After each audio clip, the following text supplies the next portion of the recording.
Assalamualaikum warahmatullahi wabarakatuh. Perkenalkan, nama saya Raihan Syafii Syafi'i. Saya berasal dari Universitas Ahmad Dahlan dari Prodi PGSD kelas 2D.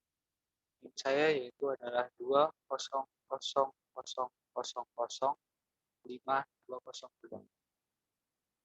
Di sini saya akan mempresentasikan gambar kerja mahasiswa, getaran, gelombang, dan data.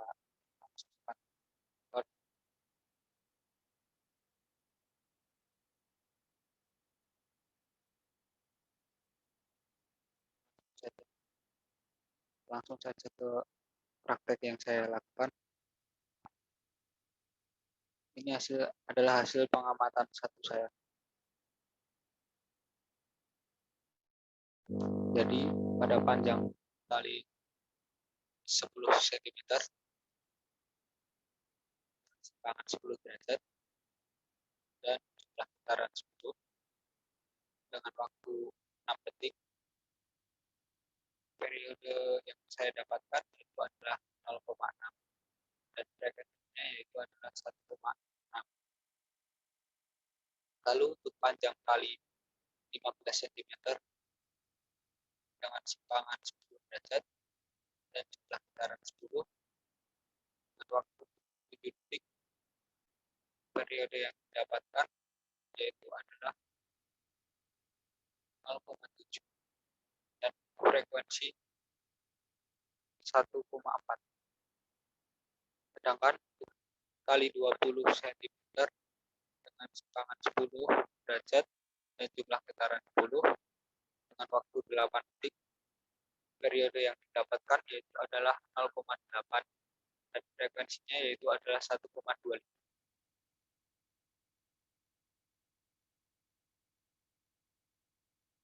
Lanjut untuk hasil pengamatan kegiatan kedua.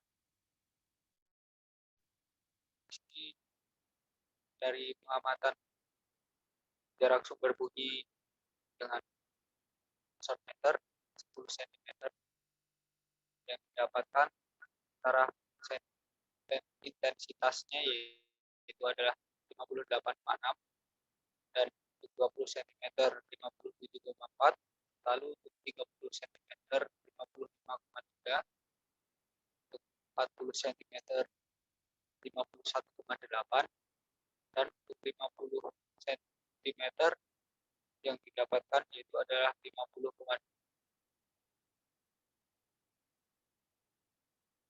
Baik, di sini saya akan membacakan hasil diskusi saya. Yang pertama yaitu adalah berdasarkan hasil pengamatan kegiatan pertama, buatlah hasil grafik hubungan antara panjang tali dengan periode dan frekuensinya dalam satu grafik. Ini dia grafik yang saya buat, bisa dilihat sama seperti yang saya jelaskan pada yang pertama tadi. Lalu yang kedua yaitu adalah berdasarkan grafik nomor 1, analisaslah antara panjang tali dengan periode dan frekuensi. Jadi hubungan antara panjang tali dengan frekuensi dan periode adalah jika panjang tali semakin panjang, maka periode pun akan besar dan frekuensinya kecil. Dan kebalikannya, apabila nilai semakin pendek tali, maka periodenya akan semakin kecil dan frekuensinya semakin besar. Dan yang ketiga, berdasarkan hasil pengamatan kegiatan pertama, buatlah grafik hubungan antara sudut simpangan dan periode dan frekuensi dalam satu garis. Baik, inilah grafik yang saya bikin. Sudut simpangan berwarna biru, periode yang berwarna merah tua, dan frekuensi yang berwarna hitam. Lanjut yang ke nomor 4. Berdasarkan grafik nomor 3, analisislah hubungan antara sudut simpangan dengan periode dan frekuensi. Analisis hubungan antara sudut simpangan dengan periode dan frekuensi adalah apabila nilai simpangan sama maka dapat menghasilkan periode dan frekuensi yang berbeda, tergantung dengan panjang tali. Lalu lanjut yang ke nomor 5. Bandul sederhana bermasa 200 gram, gantung pada tali yang panjangnya 90 cm. Jika gaya gravitasi bumi adalah 10 meter per sekon persegi, maka tentukanlah frekuensi dan periode bandul tersebut. Baik. Dan di sini yaitu adalah jawaban saya. Yang pertama mencari frekuensinya, mencari periodenya, dan hasil dari periode tersebut yaitu adalah 0,6 pi per sekon. Lalu yang kedua, saya mencari frekuensinya dan hasilnya ketemu 1,66 pi. Lanjut yang ke nomor 6. Berdasarkan hasil pengamatan kegiatan 2, buatlah grafik hubungan antara jarak sumber bunyi dengan intensitas. Ini adalah grafik yang saya buat. Intensitas bunyi berwarna merah tua dan jarak sumber bunyi yang berwarna biru.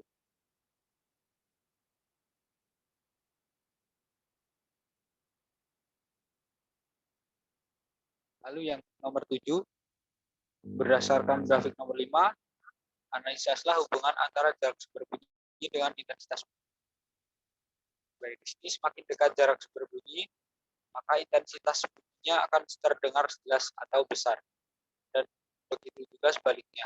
Semakin panjang jarak sumber bunyi, maka intensitas bunyi yang terdengar akan semakin lemah ataupun berkurang. Lalu lanjut ke yang nomor 8. Kegiatan 2 dapat mengenalkan Anda pada istilah noise atau kebisingan. Jelaskan bagaimana sumber bunyi dapat dikategorikan sebagai noise atau bising. Sumber bunyi dapat dikategorikan sebagai noise atau bising adalah bunyi yang tidak dikehendaki sehingga dapat mengganggu kenyamanan lingkungan dan hal-hal lainnya, maupun dapat membahayakan kesehatan. Lanjut ke yang 9. Tuliskan sumber bunyi apa saja di lingkungan yang termasuk dalam kategori bising beserta besarnya intensitas bunyi. Jelaskan pula bahaya kebisingan tersebut bagi manusia. Baik. Sumber bunyi di lingkungan sekitar saya yang termasuk bising adalah suara kendaraan yang melewati jalan di depan rumah. Sekitar 70 sampai 80 dB. Suara pabrik gilingan kopi intensitas bunyinya sekitar 80 sampai 90 dB. Suara tetangga memutar musik memakai sound sekitar 80 sampai dengan 100 dB. Bahaya kebisingan bagi manusia adalah gangguan fisiologi akan berpengaruh pada pendengaran, yaitu dapat mengakibatkan ketulian. Tuli sementara maupun tuli yang permanen. Pada kesehatan kebisingan dapat membuat hormon dan syaraf tanggapan aktif sehingga menimbulkan tekanan darah dan denyut jantung serta meningkatkan resiko penyakit stroke maupun jantung. Kemudian gangguan psikologi yang membuat sifat defensif maupun agresif pada seorang, gangguan tidur yang dapat menimbulkan kekurangan fungsi kognitif serta mengakibatkan hilangnya motorik otak. Lanjut yang ke nomor 10. Mesin jahit yang sedang bekerja memiliki intensitas bunyi sebesar 2 kali 10 watt per meter persegi. Jika intensitas ambang batasnya adalah 10 per 12 watt per meter persegi, sedangkan dalam UKM tersebut terdapat 15 mesin jahit, maka tentukan besar taraf intensitas bunyi jika seluruh mesin jahit bekerja secara bersama-sama. Intensitas bunyi dari mesin jahit yaitu 2 kali 10 pangkat -9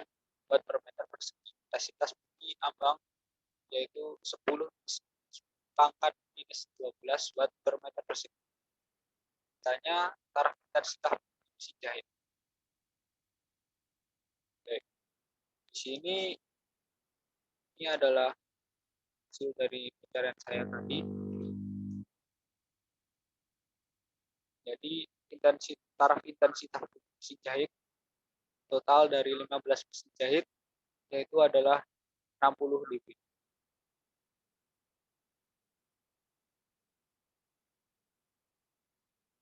Kita lanjut ke bagian terakhir yaitu kesimpulan. Berdasarkan seluruh kegiatan, buatlah simpulan apa saja yang sesuai dengan tujuan kegiatan ini.